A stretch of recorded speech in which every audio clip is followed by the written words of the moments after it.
My son-in-law called me deadweight on a Tuesday. Not to my face. He never had the spine for that.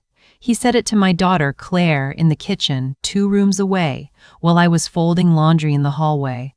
The walls in that house were thin. Everything was thin. The walls, the welcome, the patience they had left for me. I stood there with one of Marcus's undershirts in my hands, and I finished folding it. Crease down the center, sides in, fold again. My mother taught me that. She said you could tell a lot about a person by how they treated the small things when no one was watching. I set the shirt on the pile and kept going. That was 6 weeks after I'd moved in. My name is Ruth. I'm 67 years old. I spent 31 years as a bookkeeper for a hardware supply company in Dayton, Ohio. I raised 1 daughter, mostly alone after my husband Gerald passed, and I did it without asking anyone for anything I couldn't pay back. I am not a woman who makes noise. I never have been, but I've learned, late in life, that quiet doesn't mean invisible, and invisible doesn't mean gone. I want to tell you how I got from that hallway to where I am now, because if you've ever felt like a burden in a place that was supposed to feel like home, I think you'll understand why I had to leave, and why leaving was the bravest thing I've ever done. Gerald died 4 years ago, February, a Wednesday. Heart attack? He was in the garage looking for a snow brush, and he just sat down on the concrete floor and didn't get up again. The paramedics said it was fast. I've held on to that. I still reach for his side of the bed sometimes, even now, and when my hand finds nothing, I just let it rest there for a moment before I pull it back. We had a house on Clemson Drive, 3 bedrooms, a maple tree in the backyard that dropped leaves every October like it was trying to cover something up. Gerald and I had lived there for 22 years. After he was gone, it was just me and that maple tree and the sound the furnace made at night. For a while, I was fine. I had my routine. I had my neighbor Dolores, who came over on Fridays, and we watched whatever was on and didn't talk too much, and that was enough. I had my church, my book group, my walks. I was managing. Then I fell on the back steps in January. Ice. I hadn't seen. Then I fell on the back steps in January. My wrist took the worst of it. A clean fracture, the doctor said, like that was something to be proud of. I was in a soft cast for 6 weeks. I couldn't drive, I couldn't cook much.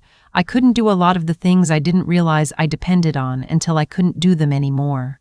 Claire drove down from Columbus the weekend after it happened. She came to my front door with groceries and a look on her face I recognized from when she was a teenager, that specific expression that meant she had already made a decision and was about to explain it to me as though it had been my idea. "Mom," she said, setting a bag of oranges on my counter, "Marcus and I talked. We want you to come stay with us. Just until you're healed up." "I'm fine here. You're alone here." "I've been alone here for 4 years, Claire." She didn't say anything to that. She just started putting the oranges in the bowl one at a time. Slowly, the way she did when she was waiting for me to come around to her way of thinking. I came around. I shouldn't have, but I did, because the wrist hurt and the steps were icy and I missed having someone in the house, and I told myself it would only be a few weeks. The drive to Columbus took 2 hours. I brought 2 suitcases, my good quilt, Gerald's old alarm clock, and a box of books. Claire had set up the guest room. Beige walls, a bed with a purple bedspread that wasn't mine, a window that faced the neighbor's fence. It was fine. It was somebody else's room, and I was going to be in it for a few weeks. I reminded myself of that. Marcus was cordial the first week. Cordial is the right word. He passed the salt when I asked. He said goodnight when he went to bed. He did not ask me anything about my life or my work or my 31 years of keeping other people's accounts in order. He looked at me the way you look at a piece of furniture you didn't pick out but have decided to tolerate. My wrist healed, and I stayed. I don't have a clean explanation for that. Some of it was Claire asking, every time I mentioned going home, if I was sure. Some of it was that Dolores had moved to her sister's place in Phoenix by then. Some of it was that the house on Clemson Drive had started to feel very large and very quiet. And large, quiet houses have a way of wearing you down. Some of it was that I didn't want to admit I was lonely. That felt like losing something. So I stayed. I told myself I was helping. I cooked dinner 3 nights a week. I did the grocery run on Tuesdays.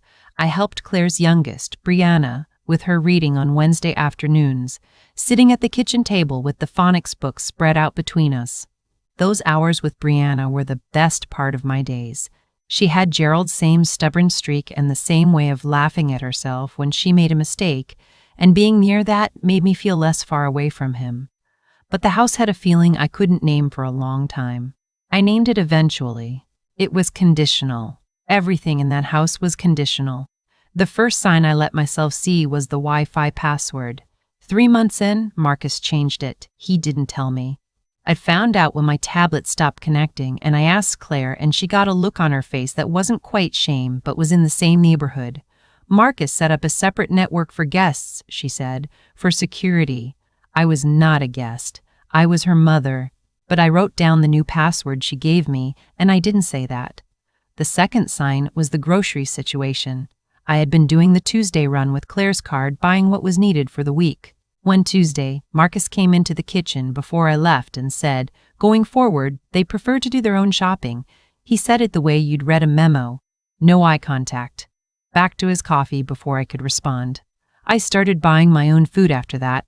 A small bag once a week, things just for me. I kept them on one shelf in the pantry.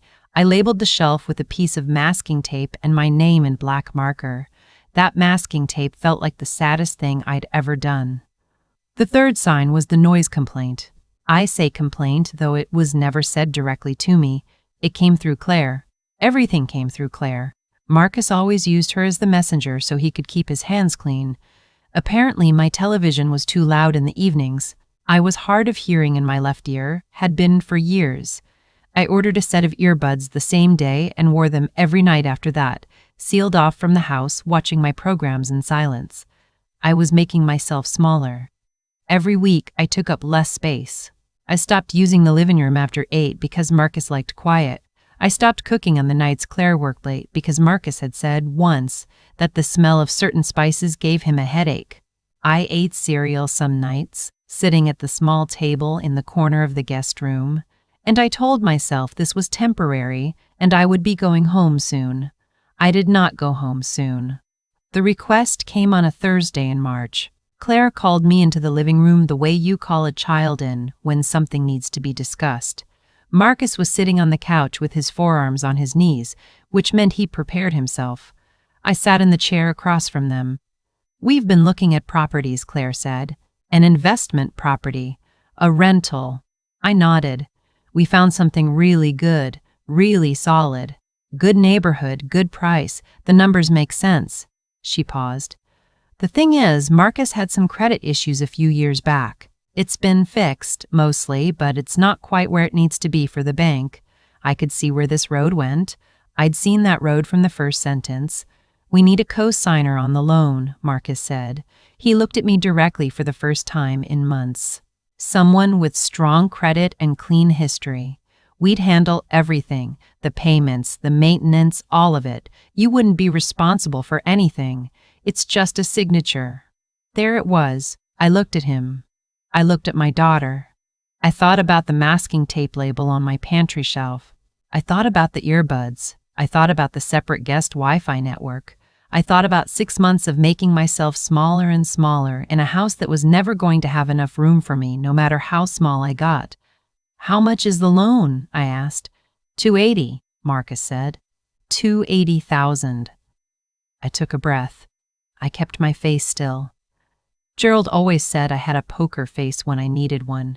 I learned it from years of delivering financial news to people who didn't want to hear it. "I need to think about it," I said. Claire reached over and touched my arm. "Of course. Take your time." Marcus nodded like the matter was settled. That night I sat on my purple bedspread with Gerald's alarm clock on the nightstand, and I thought for a long time. Not about whether to sign. I knew the answer to that before I left the living room. I thought about what it meant that they had asked. I thought about the sequence of events. Make her feel obligated, make her feel at home, but not too at home, keep her just unsettled enough that she's grateful, Then ask for the thing you actually wanted. I thought about how I had missed it, how I'd wanted so badly for Claire to just want her mother nearby that I had explained away 6 months of signals. I called my friend Patrice the next morning. We'd worked together for 12 years, and she was the most practical person I'd ever known. I told her the whole thing, start to finish. She listened without interrupting, which was how I knew she was taking it seriously. When I finished, she was quiet for a moment.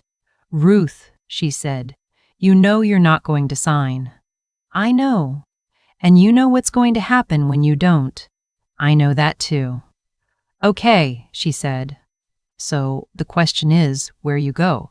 That was the right question. That had always been the right question, and I'd been avoiding it because answering it meant admitting that I needed a plan, that the arrangement I'd been calling temporary had become, without my fully choosing it, permanent, that I had been waiting to be asked to leave, and the request had come in a form I hadn't expected.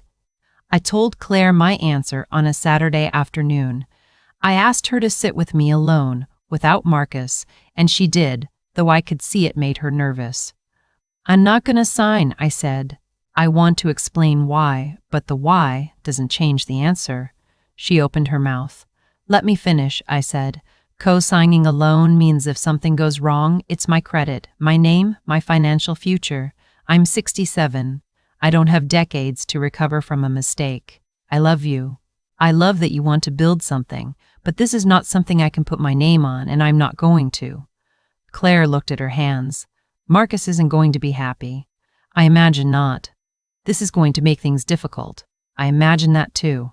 She looked up, and what I saw in her face was not anger. It was something worse. It was relief, like she had been waiting for someone to hold a line that she couldn't hold herself. Marcus was not in the room for that conversation. He came home an hour later, and Claire told him. I was in my room, but the walls were thin, and I heard his voice go flat and cold in the kitchen. And then I heard a door close, and then silence. He came to my door that evening. He knocked twice, short and sharp. "Come in." He stood in the doorway. He did not come fully into the room. He said, "I think we all know this living situation has run its course. It would be best for everyone if you started making other arrangements, sooner rather than later." He closed the door before I could answer. I sat with that for a minute. The purple bedspread, Gerald's alarm clock, the window facing the neighbor's fence. Then I picked up my phone and called Patrice. "It's time," I said. "I know," she said. "I already found you 3 listings. I want to tell you about the apartment on Birchwood Lane because it matters." Patrice had found it in a complex 15 minutes from my old house in Dayton, which meant I'd be going back to a place I knew. 1 bedroom, 1st floor, a small patio that got morning light. It was $940 a month, utilities included except electric. I drove to see it on a Tuesday, by myself in my own car, which I had not stopped being capable of driving despite 6 months of someone else running my grocery errands. The property manager, a young woman named Sasha, walked me through it with no particular agenda. She pointed out the storage unit, the in-unit washer-slyer, the patio door that stuck a little but opened fine if you lifted the handle first. It was not remarkable. It was clean and plain and completely mine. I put a deposit down before I drove home. I told Claire that evening. She was quiet for a moment, and then she said, "I'm sorry, Mom. I'm sorry for how this went." I believed her. I still do. Claire is not a bad person. She is a person who chose a husband who required more than she sometimes had to give, and she had been borrowing against other people's reserves for years without quite letting herself see it. I had been one of those reserves. I didn't blame her. I blamed the situation. I blamed myself a little for not seeing it sooner. "Come visit me when I'm settled," I said. "Bring Brianna." She nodded. Her eyes were wet. I packed in 2 days. Marcus was notably absent both days, which was a gift. I carried my boxes to my car in the quiet of a Wednesday morning, the mapleless yard of their Columbus house looking very ordinary in the thin spring light. I made 6 trips. On the last one, I took the masking tape label off the pantry shelf and folded it into my pocket. I don't know why I kept it. I threw it away eventually. But I wasn't ready to throw it away that morning. Moving into the Birchwood apartment took the better part of a day. Patrice came and helped me unpack the kitchen.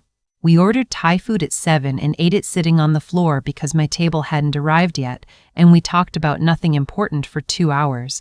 And at some point I realized I was laughing, really laughing, for the first time since I couldn't remember when. That night I slept under my own quilt in a room with walls I hadn't been assigned and a window I could open as wide as I wanted. The first week alone was strange.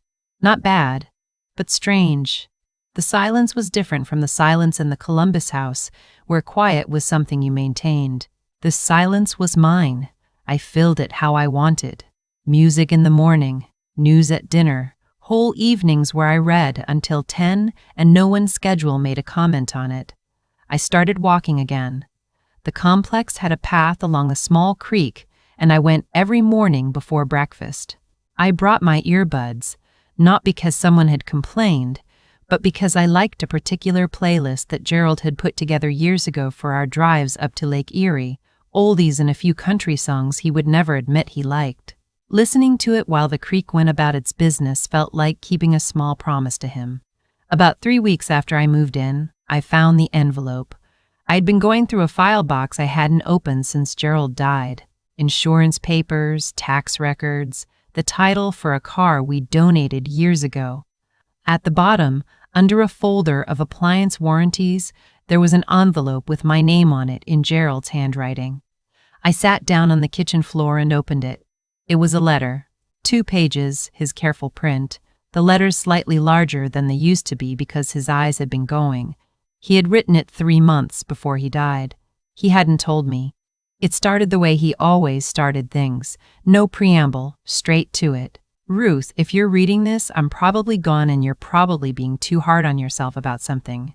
Stop that. I laughed and then I cried, and then I kept reading. He had taken out a small life insurance policy I hadn't known about. The payout had gone into a savings account at a bank 2 towns over. Not a fortune, but not nothing. Enough for a year of living carefully, or a good start on something, or just a net underneath me if I needed it. The account information was paperclipped to the back of the letter. He had set it up so I was the sole beneficiary. No one else's name on it. I know you, he wrote near the end. I know you'll try to manage without it. I know you'll give things away before you take anything for yourself. I know you'll wait too long to ask for help. This is me asking you, from wherever I end up, to please just let something be easy. Let this one be easy. I sat on that kitchen floor for a long time. I thought about the last year, the fall on the steps, the guest room in Columbus, the earbuds and the masking tape and the loan request and the politely closed door. I thought about how long I had been trying to take up as little space as possible, as if shrinking was a virtue. I thought about Brianna and her stubbornness and her laugh, which was Gerald's laugh. I thought about Patrice sitting on the floor eating Thai food. I thought about the creek path in the morning and the playlist and the patio door that stuck but opened fine if you knew how to hold it. I made myself a cup of coffee. I sat at my own table in my own kitchen, and I looked at the account number Gerald had written down, and I thought about what I was going to do next. I went back to work part-time.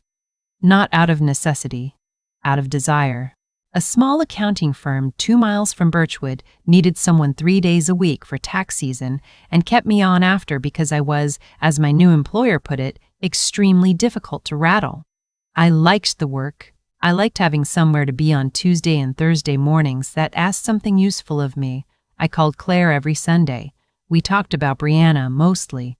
The reading had been coming along. In April, Claire drove down with Brianna, and we went to the botanical garden and ate lunch at a place near the creek, and Brianna held my hand most of the afternoon, which she was now technically too old to do, but did anyway. Claire and I didn't talk about Marcus, or the loan, or Columbus. There would be time for that, or there wouldn't. Either way, Sunday afternoons with my granddaughter were not the place for it. The masking tape label I threw away on the day I hung my own name on my own mailbox. It was just a little plastic number plate that Sasha had left outside my door, the kind you press letters into one at a time. I spelled out Ruth in white letters on black and snapped it onto the slot. It took about 3 minutes. Standing there looking at it, I thought about Gerald's letter. about the line that had stayed with me most. Let this one be easy. I was 67 years old, my wrist had healed, my credit was clean, I had a patio that got morning light and a creek path and a savings account I hadn't earned but had been given by someone who knew me well enough to know I would need it, and I had enough sense left finally to accept it. I went inside, I made dinner. I ate it sitting at my table. The apartment was quiet in the way that a thing is quiet when it belongs to you, not absence but peace. There is a difference. I know that now. I had to leave to learn it. But I know it. Your peace is not something you owe to anyone.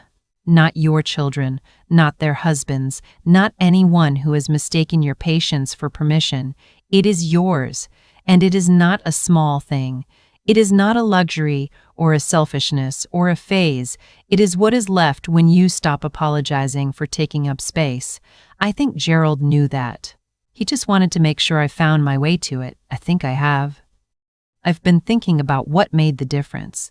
Not the money Gerald left me, not the apartment on Birchwood Lane, not even Patrice and her list of 3 listings ready before I'd asked.